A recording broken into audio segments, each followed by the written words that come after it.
여러분 반갑습니다. 인생토크 세상 만난 기쁨, 지난주에 이어서 오늘도 일산교당 봉산 이경식 교도 함께했습니다. 봉사님 반갑습니다. 네, 반갑습니다.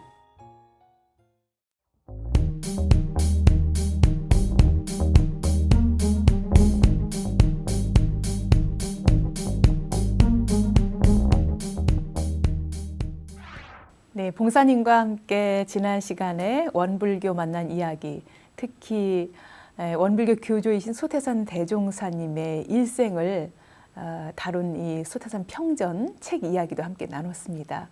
이렇게 일생을 원불교에서 원불교와 그리고 소태산 대종사님을 흠모하고 사랑하는 그 마음으로 정말 책을 쓰시고 또 뭔가 할 수 있는 모든 것들을 동원해서 표현하려고 안간힘을 쓴 분이 아닐까 그런 생각도 드는데요. 청소년 시기에 일찍이 원불교를 만나서 고산 이은건 종사님 모시고 또 공부했던 얘기도 나눴습니다. 돌아볼 때 원불교를 만나서 함께 공부하면서 추억이라고 할까요? 어떤 게 있을까요?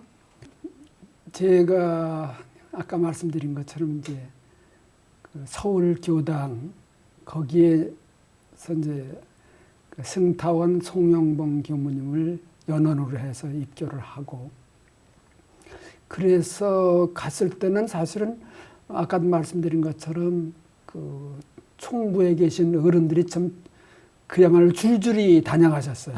예. 상산 박장식 종사님이라든가 범산 이공전 종사님이라든가 무슨 뭐 숭산 종사님, 뭐 그 한산 이은석 교무님 뭐 많이 다녀가시고 그랬는데, 그래서 서울 교당에 있어도 총부에 어떤 어른들이 계시고 또 그분들의 뭐 개성이랄까, 또 그분들의 그 공부하신 그 말씀이랄까, 뭐 이런 것들을 그냥 가까이서 자주 들었죠. 예.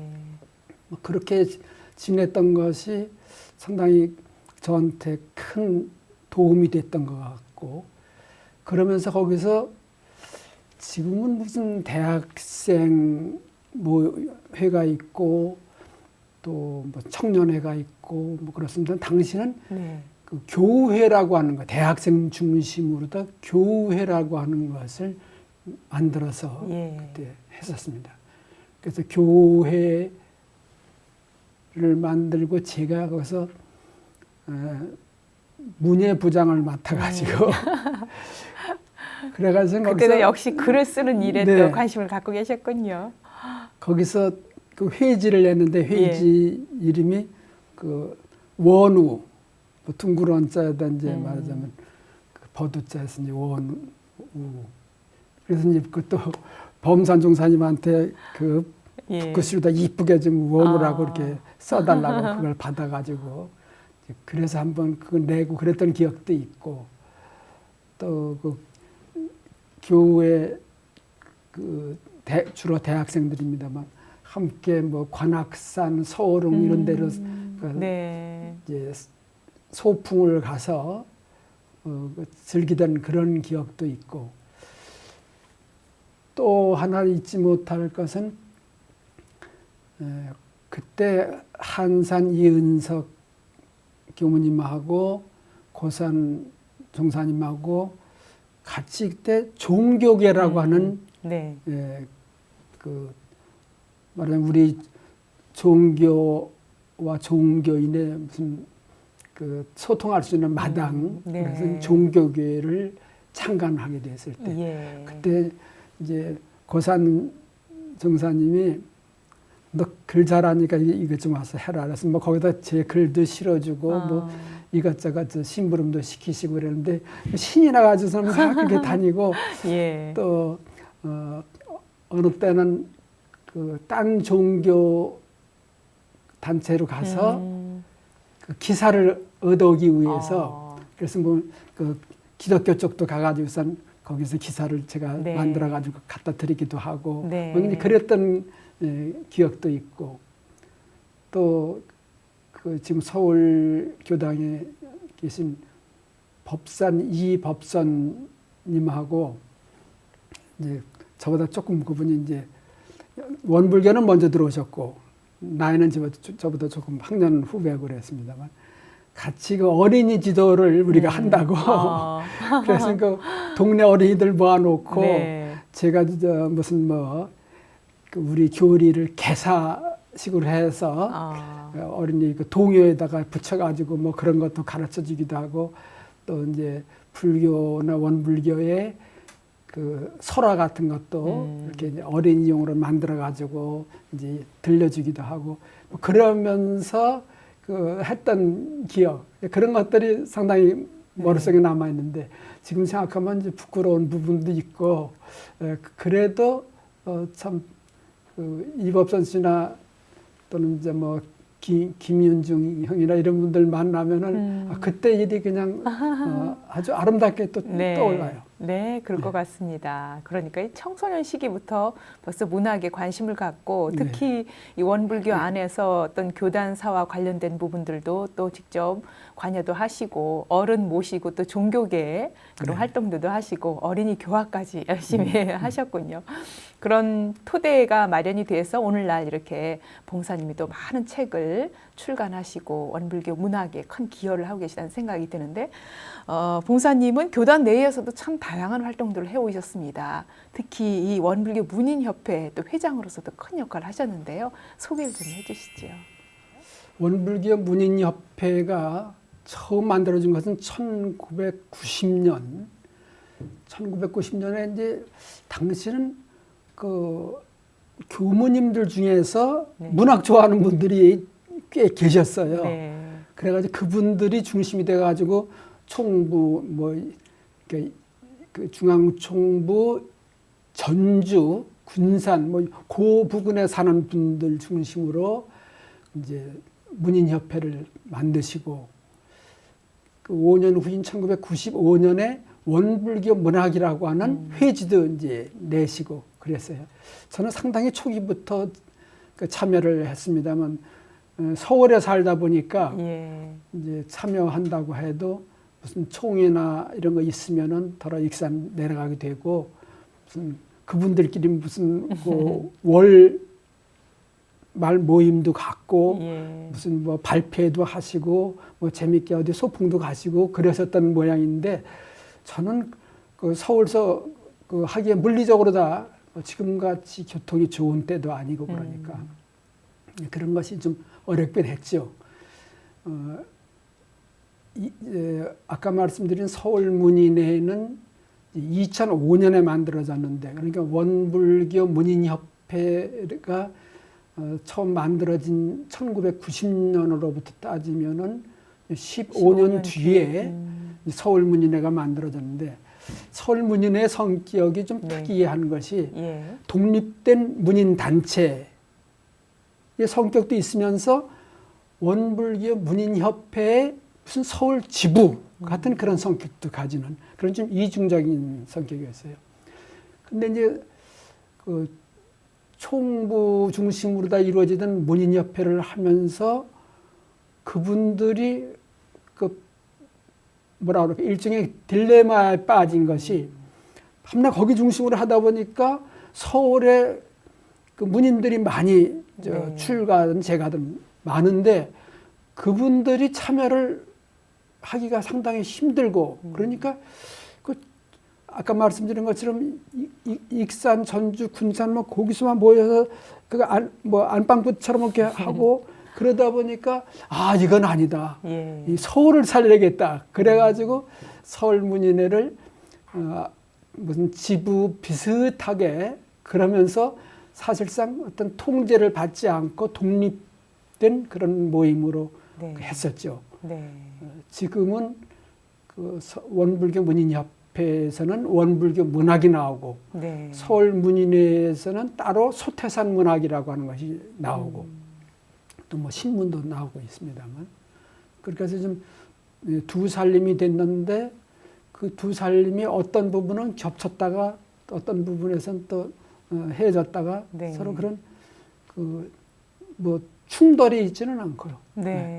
그런 협력 관계를 서로 상호 보완하면서 또 발전해 나가는 어떤 두 기류가 되지 않을까. 더구나 이제 문사부도 서울 쪽으로 올라오고 뭐 월간 원광도 이쪽으로 다 올라오고 그러다 보니까 서울에 뭐 새가 좀 커졌다고 할까요? 그렇군요. 이렇게 원불교 문인협회 회장으로 활동하면서 봉사님이 가장 좀 중점적으로 생각하는 부분이 있었을 것 같아요. 네, 문인협회를 하면서 제가 고민했던 점이 원불교 문학이라고 하는 걸 그 전에 나왔던 걸 쭉 보면서도 늘 그런 생각을 했는데 원불교 문학이 뭐야? 근데 원불교 문학이라고 하는 회지에 실린 작품들도 보면은 그냥 뭐 일반 사회의 그 문인 모임들, 동호인 모임들 또는 뭐 일반 사회 신문 뭐 이런 데 실려도 전혀 원불교라고 하는 그런 컬러가 없이 실리는 만한 그런 작품들이거든요. 네. 그러면 원불교 문학이라고 해서 실어놓고 뭐가 원불교 문학이야? 한 가지 있습니다. 그것이 뭐냐면 그 글을 쓴 사람이 원불교 교도라는 거예요.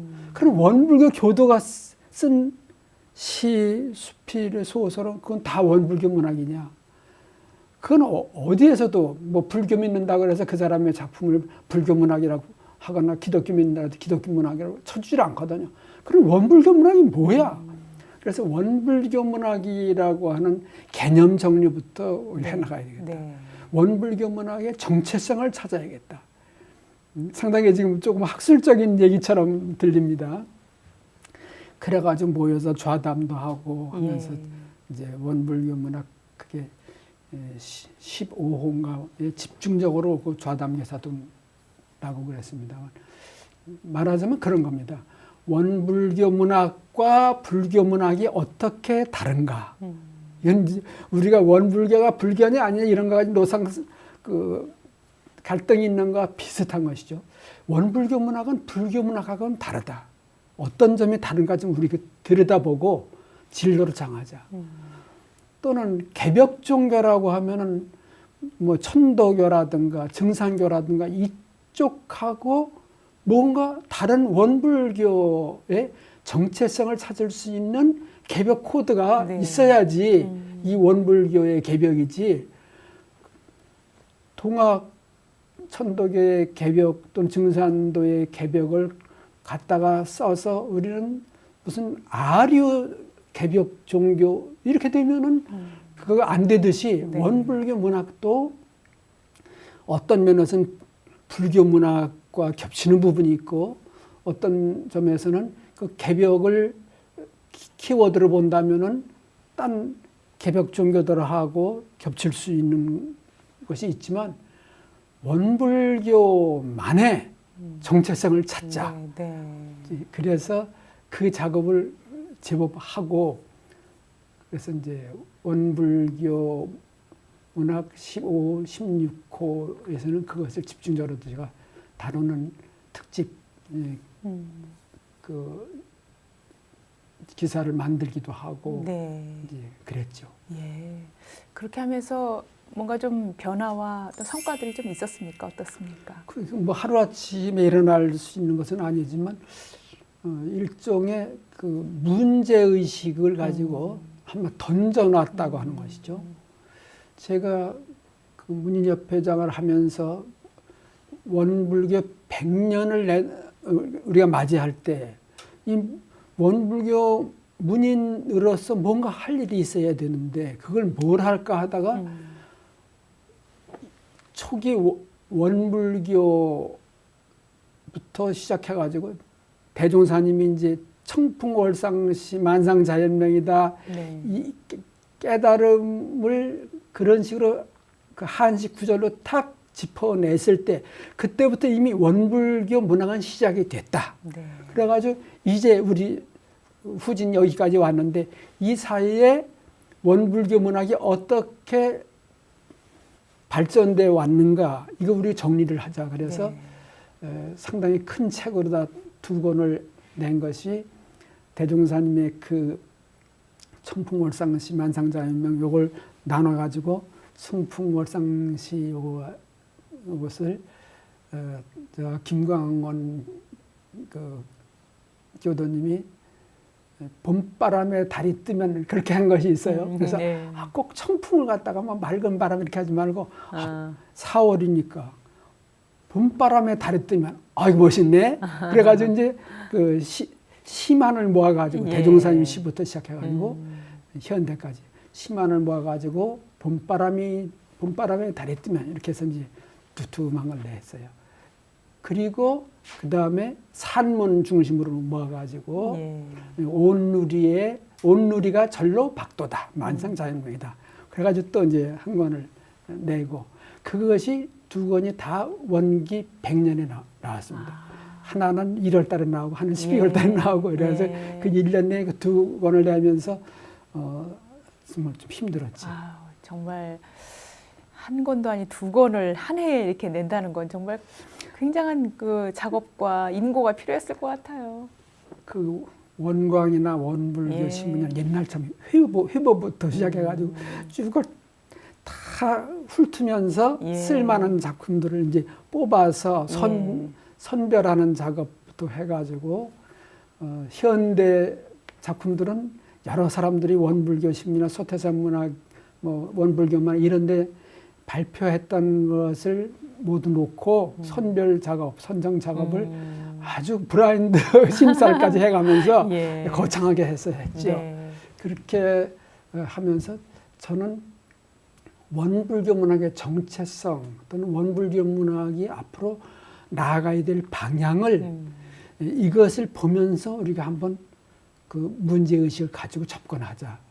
그렇게 지금 하나의 문제를 던져준 것은 상당히 성공적이라고 자평을 하고요. 그 다음에 원불교 문학의 정체성을 우리가 지금 찾아가느냐 또는 이미 찾았느냐 그 부분은 아직 제가 장담할 처지는 아닙니다.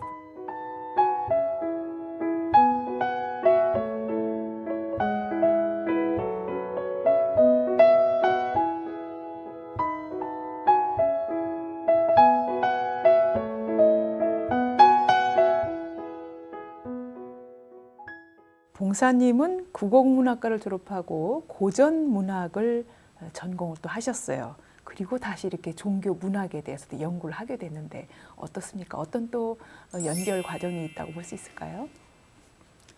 사실 제가 전공한 것은 이제 국문학 중에서도 고전문학이니까 뭐 아시겠습니다만 고전문학하면 뭐 신라 때의 향가부터 시작을 해가지고 뭐 고려 때 가요도 있고 조선조의 뭐 시조나 가사나 뭐 쭉 나오는데 고소설도 많고 그런데 대종사님 내지 그 원불교 초기에 여러분들이 하셨던 회보 등에 실렸던 작품들은 고전문학의 범주에 들어가지 않습니다. 그것은 뭐 엄격히 따진다면 요즘은 이제 개화기 문학 이래가지고 합니다. 어떤 분은 이미 20세기에 들어섰으면 그때부터는 현대문학으로 분류를 해야 된다 하는 분도 계시고 그렇게 따지면 현대문학이죠. 그러나 대종사님의 가사 작품을 비롯해서 초기에 하셨던 그 작품들, 회보에 실렸던 작품들은 현대문학이라고 하기에는 너무 고리타분하고 고전문학이라고 하기에는 너무 신식이고 그런 어중간한 거죠. 그래서 이제 그때를 이제 개화기 문학 이렇게 이제 얘기를 하는데 대종사님이 뭐 조웅전을 보고 뭐 박태보전을 듣고 뭐 이러면서 뭐 발심을 하시고 그런 얘기하면서 저는 굉장히 재밌었어요. 내가 하는 고전문학하고 이 맥이 닿네. 또는 이제 가사 뭐 탄식가 뭐 경축가 뭐 회성곡 막 이제 그 부르시는 거 그걸 보면서 내가 바로 가사문학 이게 내 전공에 속하는데 이 가사문학 하셨네. 말하자면 그런 쪽으로 다 자연스럽게 연결이 되면서 정통 고전문학에는 들어가지 않지만 개화기 문학으로서 대종사님 문학 세계를 내가 해볼만 하구나. 또 당시는 그 원대 계시던 박항식 교수님이 대종사님의 가사에 대해서 슬쩍 언급한 것이 원광에 한번 실렸던 적이 있습니다. 근데 무슨 뭐 연구 논문 같은 건 아니고요. 그냥 저 에세이 비슷하게 이렇게 좀 하신 것이 있었지만 대종사님의 문학 세계에 대한 연구는 그야말로 황무지였거든요. 네. 거기에 제가 손을 댔는데 처음에 쓴 것이 소태산 가사문학 시론 해가지고선 논문을 하나 써가지고 그 어떤 그 대학의 학회지에 그걸 이제 실게 됐는데 교수님이 그러시더라고요. 그 시론이라는 건 시험 삼아서 쓴 논문이다 이제 그런 뜻인데 왜 시자를 넣었어 그러시더라고요. 그래서 이게 이쪽에 연구가 하나도 안 돼 있어가지고 이렇게 해도 되는 건지 어쩐 건지 자신이 없어가지고 그냥 시험 삼아서 써본 거라고 시자를 썼습니다. 뭐 이렇게 자신이 없어 시자를 썼어 뭐 그러시는데도 시자를 안 뺐어요. 이건 시론이다. 그냥 어떤 의미에서는 시작할 때 시론이라고 해도 되겠지만 그냥 연습 삼아서 해보는 것이지 감히 대종사님의 문학 세계를 그 가사 작품을 내가 뭐 평가하고 재단하고 건방진진단 그렇게 하려고 하는 건 아니다. 이제 그렇게 겸손하게 시작을 했던 것 같습니다. 네, 그렇게 정말 소박하게 시작했지만 오늘날 이렇게 수십 년 연구해 오면서 소태산 평전과 같은 그런 특별한 책을 또 출간하기도 했습니다. 이렇게 보면 종교와 문학이 참 서로 뗄래야 뗄 수 없는 관계라는 생각이 드는데 어떻습니까? 어떻게 보십니까? 물론 이제 딴 예술의 분야, 뭐 음악이나 미술이나 그쪽은 그쪽 나름으로서 그 종교와의 관계를 이제 또 어떤 정의를 내릴 수도 있고 개념을 얘기할 수도 있겠지만 제가 얘기하는 것은 문학 쪽에서 얘기하기로 한다면 조금 그 아전인수격의 그런 얘기가 될지 모르겠습니다만 어차피 그 종교는 문학 쪽에서 보면 콘텐츠입니다. 예. 네. 그 문학의 콘텐츠는 제한이 없습니다. 무한하죠. 그러나 아무튼 종교라고 하는 것은 아무리 고매한 종교라고 해도 문학 쪽에서 보면 그저 우리가 다루는 콘텐츠에 불과한 것이죠. 그 중에 극히 작은 부분이라고 이렇게 볼 겁니다. 또 종교 쪽에서 보면 문학이라고 하는 것은 종교라고 하는 것이 다양한 측면이 있고 그것을 표현하는 방법도 아까도 얘기한 것처럼 뭐 미술 하는 사람은 뭐 조각이나 그림으로 이렇게 할 수도 있겠고 음악하는 사람은 뭐 성가나 무슨 뭐 오페라나 여러 가지 할 수 있고 그렇지만 이제 문학하는 사람은 문학의 각 장르로 다 이렇게 접근을 하죠. 그래서 그 둘의 관계를 저는 전에 쓴 논문에서 동반자 관계라고 이렇게 얘기를 이제 했습니다. 종교 쪽에서 보면은 동반자라고 하는 말에 그 문학이 너무 건방지게 나온다 이렇게 하겠지만 또 문학 쪽을 다독거리려면 그렇게 해야지 맞겠더라고요. 말하자면 이런 것이죠. 종교가 하는 내용물이라고 하면은 문학은 포장이라고 할 수 있죠. 네. 뭐 아시다시피 내용물은 좋은데 포장이 시원찮으면 지값을 못 받아요. 그렇죠. 팔리지도 않고 또 포장은 아주 그럴듯한데 막상 열어보면은 과대 포장이 돼가지고 뭐 까도 별로 뭐 그 내용은 부실하거나 조그만 거 하나 들었는데 그냥 포장을 몇 겹으로 하거나 양쪽에서 문제가 이제 있듯이 종교와 문학의 관계도 서로 협력함으로써 종교가 가지고 있는 그 내용물을 문학에 잘 포장을 해서 그 가치를 몇 배로 올려주고 또 문학은 사실상 그 콘텐츠가 부실한데 겉만 번지르하게 해놓으면은 생명이 오래가지 않습니다. 일시적으로 눈을 현혹시킬 수는 있어도 그러나 문학이라고 하는 것은 많은 영감을 주는 것이거든요.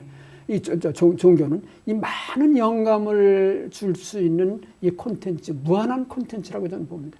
이것을 문학 속으로 다 받아들이고 여기다 포장을 하는 것은 뭐 영광스럽다고 생각해야죠. 네, 그래서 둘의 관계를 그렇게 보면 어떨까? 저는 그것을 음식으로 말하면은 영양하고 맛 네. 관계로 봐서 종교가 영양가를 공급하고 문학은 어떻게 맛을 내느냐.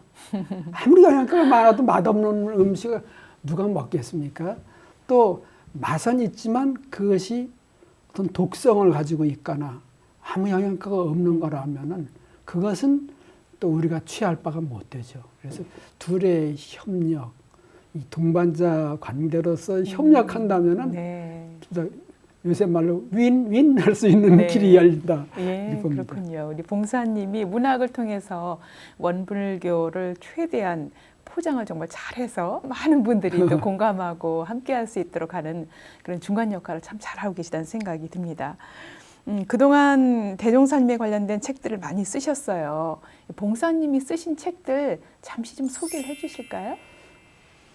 원불교에 관한 것이 이제 몇 가지 있습니다만 대종사님으로 이제 한정을 한다면 아까도 말씀드린 것처럼 대종사님의 그 문학 세계에 쓴 거 이것이 대종사 탄신 100주년 기념으로 다 이제 한 것이었고요.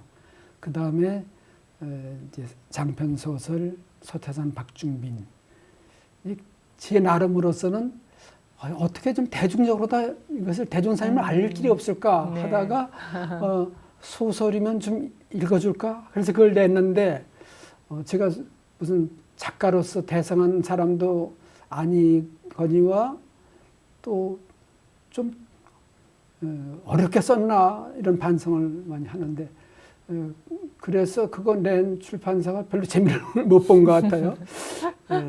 그래서 그리고 이제 이번에 평전을 냈는데 평전을 내면서는 계속해서 이것이 좀 널리 보급이 돼서 대종사님을 알릴 수 있는 기회가 되고 또 지금 소태산 박중빈이라는 그 소설은 이미 절판 상태가 됐습니다만 가끔 저한테 그거 구할 수 있는 방법을 묻는데 이 평전 소태산이 인기가 있어가지고 네. 그 이하무가 쓴 소태산 박중빈 소설은 어떤 거야? 그것도 읽고 싶네. 그래가지고 그것이 또 팔릴 수 있어가지고 출판사서 다시 또 2세, 3세 이렇게 하겠다고 나선다면은 얼마나 좋을까. 네, 그런 생각도 합니다. 예, 그렇군요. 정말 뭐 어떤 책을 쓰시던 그 책의 근간에는 결국 원불교와 소태산 대종사님이 크게 또 자리하고 있다는 그런 생각이 듭니다. 어쩌면 문학가로서 대종사님을 또 재발견했다고 해도 과언이 아닐 텐데요. 원불교 교조이신 소태산 대종사님이 아닌 문학가로서 했던 소태산 어떤 분인가요? 대종사님은 의도적으로 그 설화 말씀을 많이 하셨더라고요. 아까 말씀드린 그 가사 작품이나 또 이제 한시나 뭐 다 그렇습니다. 특히 가사 작품들 보면요, 그것을 읽는 작품이 아니고 네. 본래 가사가 옛날 그 조선조 중기부터 이렇게 보면은 그 기나긴 뭡니까 송강의 관동별곡 같은 거 그 긴 건데 그것을 다 암송해가지고 노래로 부른 거예요. 예. 기녀들이 한 거예요. 야, 뭐 판소리 뭐 몇 시간을 그걸 하는 사람들인데 그거 못 하겠습니까? 근데 초기에 그 가사 작품들을 제자들로 하여금 부르게 하는 거예요. 구송이죠. 예. 노래하듯이. 그렇다고 해서 무슨 작곡을 해서 한 것은 아니지만 그와 마찬가지로 대종사님 법설 속에는 설화가 많이 나와요. 주로 보면 영광 지역에 있던 그 설화 무슨 뭐 멍바우 얘기라든가 뭐 최일양대 얘기라든가 그러면서 이 변산에서 오래 계시면서 변산 주변에 있는 가사들, 변산 주변에서 나온 전설들, 그 인물 전설도 있고 이제 불교 설화도 많고 그렇습니다만 그런 것들을 많이 활용을 하셨어요. 근데 그런 문학적 활용이 당신 지은 것도 있고 네. 이미 설화로서 정착된 것도 있고 이런 걸 활용하시는데 전 그것이 가지고 있는 문학적 가치. 네. 제가 뭐 문학 작품을 쓰는 건 부실하더라도 문학을 보는 눈은 그래도 이렇게 많이 발달했기 때문에 네. 야, 이게 대단하네. 이게 대종사님이 저는 하나의 종교가로서의 그 대종사님은 또 별도로 있지만 문학가로서의 소태산이라고 하는 문학가. 저는 그리고 소태산 문학이라고 하는 하나의 무슨 뭐 셰익스피어 문학 뭐 이런 거하고 비교할 수 없지만 소태산 문학이라고 하는 것은 하나의 우리 문학 유산의 그 한 귀퉁이는 적어도 차지할 수 있는 그런 네. 가치가 있다. 네. 종교라고 하는 가치 말고 순수한 문학적 가치로도 충분히 그런 한 자리는 차지해야 된다. 네. 저는 그렇게 평가를 하죠. 예.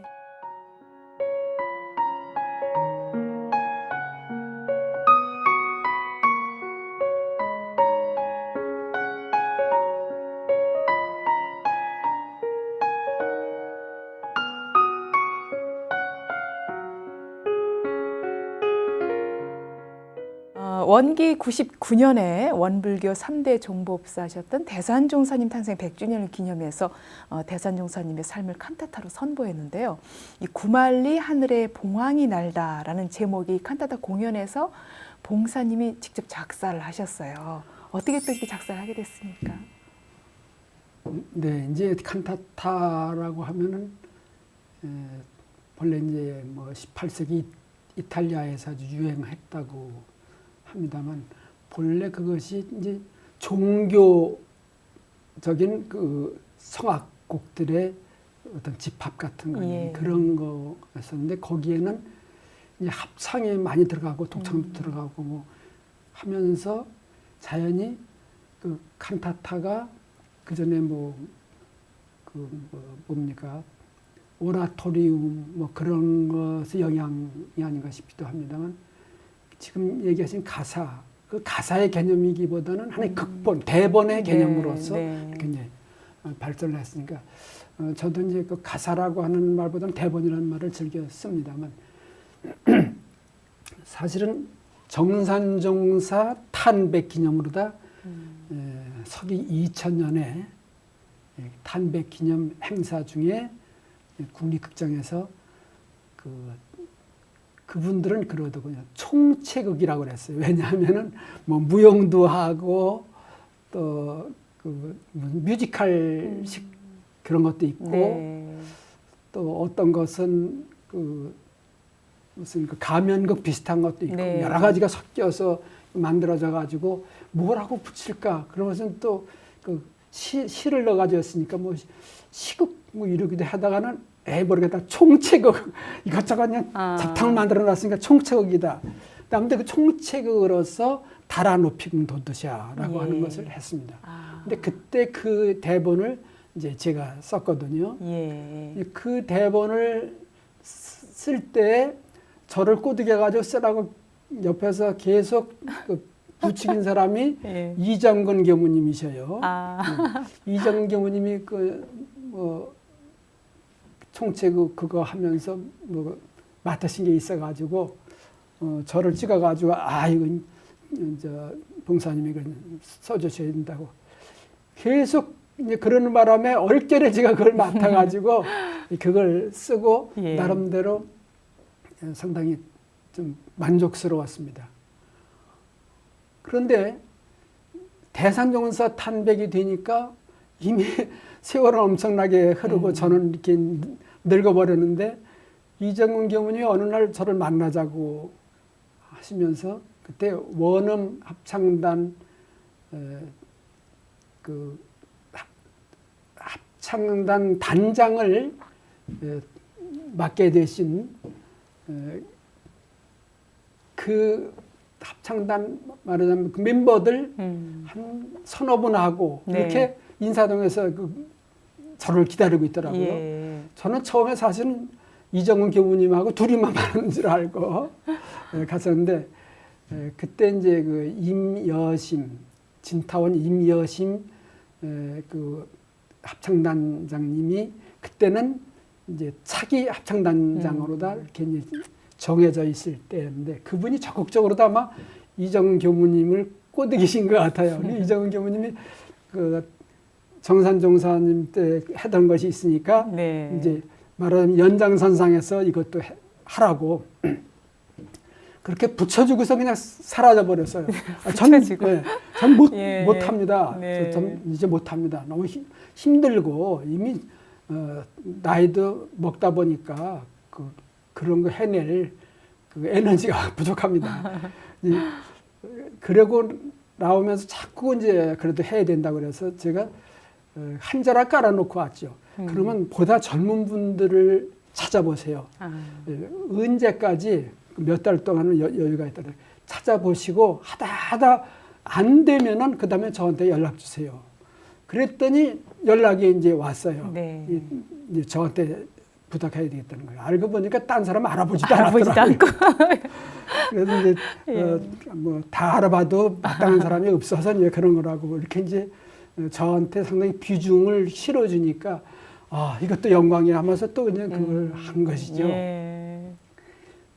그 정산종사 100주년 단백대 한그 다라누피금 도드샤하고는 그 칸타타라고 하는 형식을 요구하니까 그쪽에서는 그런 형식을 요구하지 않았거든요. 네. 뭐 총체곡이니까 쉽게 말하면 너 하고 싶은 대로 해봐 뭐 이런 식이니까 제 나름대로 그냥 자유롭게 뭐 어떤 거는 그 우리 성가 가사처럼 그렇게 하기도 하고 어떤 건 좀 뭐 길게 좀 늘어지게도 하고 마음대로 이렇게 장난도 치고 그랬는데 이거는 그 칸타타라고 하는 그 음악의 형식 속에 들어가야 되니까 네, 네. 그러니까 여러 가지 좀 제약이 있었죠. 네. 그런 어려움 속에서도 결국 해내시고 정말 성황리에 공연이 이루어졌습니다. 함께 공연 보면서 얼마나 뿌듯했을까 그런 생각이 들어요. 소감이 어떠셨어요? 그 뿌듯하셨다고 하는 건 뭐 그냥 인사 말씀으로 다 이해를 하겠습니다만 저는 물론 뿌듯한 점도 있지만 아쉬운 점이 있었던 것이 그 제가 전하고 싶은 것은 가사를 정확히 전하는 거. 근데 요즘은 참 다행히 그 한쪽에 그 양쪽에 자막을 이렇게 넣어서 그렇죠. 예. 음악을 들으면서도 자막을 볼 수 있게 이렇게 이제 돼 있긴 합니다. 그렇습니다만 가사 전달이 그 음악에 완전 묻혀버리더라고요.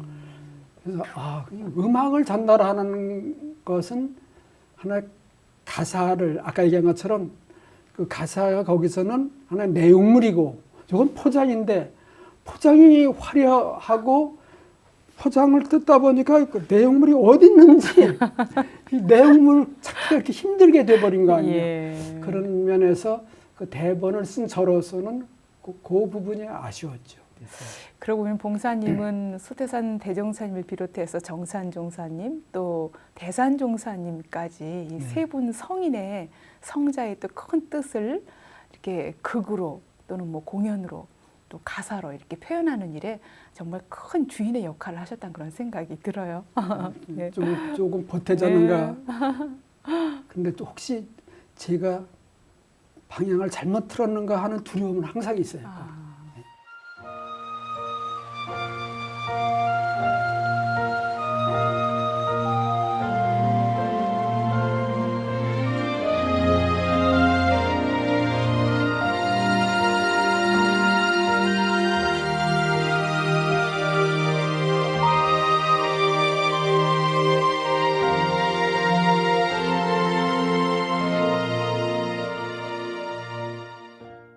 소태산 평전 출간 비롯해서 앞으로도 또 뭐 여러 가지 계획들을 갖고 계실 것 같아요. 어떤 또 계획과 바람이 있으신가요?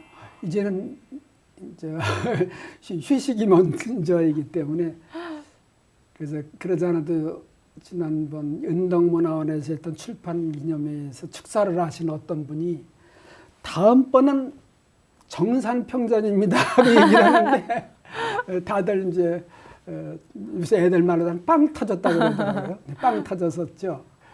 근데 저는 속으로 뭔 소리야? 네. 그 노령이라고 하는 것을 이제 의식하지 않고 이제 살려고 노력을 했는데 또 그 노령이라고 하는 것이 가지고 있는 또 좋은 점도 있죠. 어떤 그 생각이 성숙해지는, 노숙해지는 그런 측면도 있고 또 그 젊은 시절에는 객기랄까 치기랄까 그런 것이 있잖아요. 그냥 그 뭐지 멋있대 보고 뭐 소리도 질러보고 뭐 그러지만 이제 나이가 들면서 다 그 안정을 이루고 사물을 바라보는 눈이 훨씬 그 성숙한 눈이 생기더라고요. 예. 그런 면에서 꼭 그 늙었다고 하는 것을 비관적으로 생각하거나 또 내 역할은 끝났어라고 그렇게 단정하는 것에 저는 동의하지 않습니다만은 그러나 좀 지쳤기 때문에 또 이제 쉬다 보면은 지금 윤곽을 가지고 있는 것들은 한두 가지 있습니다만 이제 건강이 허락하고 또 지력도 많이 떨어지거든요. 우선 그 암기력 같은 거, 평균 쓰면서도 그 자료를 어디다 이렇게 보고 요거 다음엔 내가 이거 써먹어야지 해놓고선 그 다음은 그 생각은 나는데 어디 있었지? 이걸 몰라가지고 그냥 서재를 다 들들 뒤지고 그냥 그 파일을 다 뒤지고 이래가면서 그 헛고생한 그 생각을 하면은 아직도 젊은 사람인 것처럼 내가 나를 과신하고 있구나. 그러니까 어디에 있다고 써놓으면 그 써놓은 것도 또 어디다 써놨지 또 이러거든요. 그러니까 그런 그 체력과 지력의 어떤 한계 이것을 스스로 뛰어넘을 수 있다고 오기를 부르지 말고 거기에 또 적합한 작업이 있을 거라고 봅니다. 네. 그런 작업이 저에게 또 참 영감처럼 떠오르면은 또 후속 작업이 있을 수도 있겠죠. 예, 그렇군요. 이제 잠시 휴식을 통해서 또 더 큰 어떤 다음을 준비할 충전의 수 있는 기회가 됐으면 좋겠습니다. 마지막으로 우리 시청자분들과 말씀 나누면서 소감도 전해주시고요. 또 이 원불교 교도 가운데에도 뭔가 원불교 문학 관심 갖고 좀 준비하는 우리 새내기 교도들에게도 전하고 싶은 말씀 있을 것 같아요. 마지막으로 전해주실까요? 아니, 전 평전 홍보를 하고 싶네요. 평전을 교당에서도 많이 이렇게 사주셨어요. 근데 교도님들이 특히 젊은 교도님들이 여기다가 작가의 서명을 좀 해달라고 가지고 오시고 그러더라고요. 그렇게 해주면서 제가 뭐라 그랬냐면 이걸 끝까지 다 읽어야 돼. 다짐을 두는 거예요. 또 이렇게 이거 끝까지 다 읽어야 돼. 그건 제가 가지고 있는 컴플렉스가 있어요. 처음에 사진을 하고 몇 장 읽다가 에이 하고 내버리지는 않겠지만 책꽂이에 꽂아두고 10년이 돼도 20년이 돼도 다시 떠들어보지 않는 그런 독자 아닌 독자들이 있을까. 그런데 대종사님의 이 평전을 쓰면서 저는 끊임없이 저에게 한 말이 뭐냐면 대종사님은 법설을 하시면서 항상 그 내세우는 키워드가 뭐냐면 간단하고 쉽게. 그래서 전 교도님들한테 저는 이거 심플하고 쉽게 썼습니다. 그러니까 처음에 조금 어렵게 들어가더라도 우리가 연속극을 보더라도 처음에 그 1회 볼 때는 조금 힘들거든요. 그 관계도 잘 모르고. 근데 2회, 3회 이렇게 보다 보면 이제는 매달려서 그렇죠. 기다려지잖아요. 그래서 처음엔 좀 힘들지만 좀 힘든 고비를 넘기면은 잘 읽힐 것이다. 딴 사람들한테 그 편집자를 비롯해 딴 사람들한테 읽혀봤는데 그 사람들이 너무 잘 읽힌다고 그러더라. 이거 심플하고 쉽게 썼으니까 반드시 끝까지 읽으라고 그렇게 몇 번을 얘기를 했는데 사서 읽으시는 분들, 옆에서 읽는 거 보고 또 얻어서 읽으시는 분들, 네, 심플하고 쉽게 썼습니다. 끝까지 읽어보시면 네, 거기서 영양도 만점이고 그리고 즐거움도 있을 것입니다.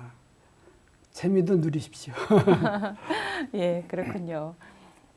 대종사님의 그 뜻과 포부와 또 그분의 따뜻한 그런 품성을 이 소태산 평전에서 많은 분들이 만나보셨으면 좋겠습니다. 네, 예, 네. 봉사님 오늘 귀한 시간 함께해 주셔서 고맙습니다. 네, 아유, 감사합니다.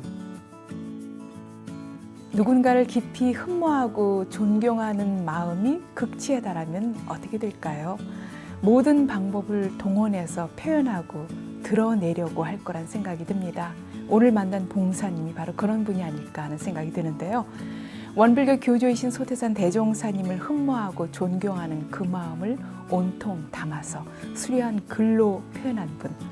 이렇게 풍부하고 다양한 이야기 보따리를 만들어내기까지 또 얼마나 많은 노력과 인고의 시간을 보냈을까 하는 생각이 듭니다. 인생 토크 세상 만난 기쁨, 오늘은 문학을 통해 대중교화에 앞장서고 계신 일산교당 봉산 이경식 교도와 함께했습니다. 지금까지 함께해 주신 여러분 감사합니다. 저는 다음 시간에 뵙겠습니다.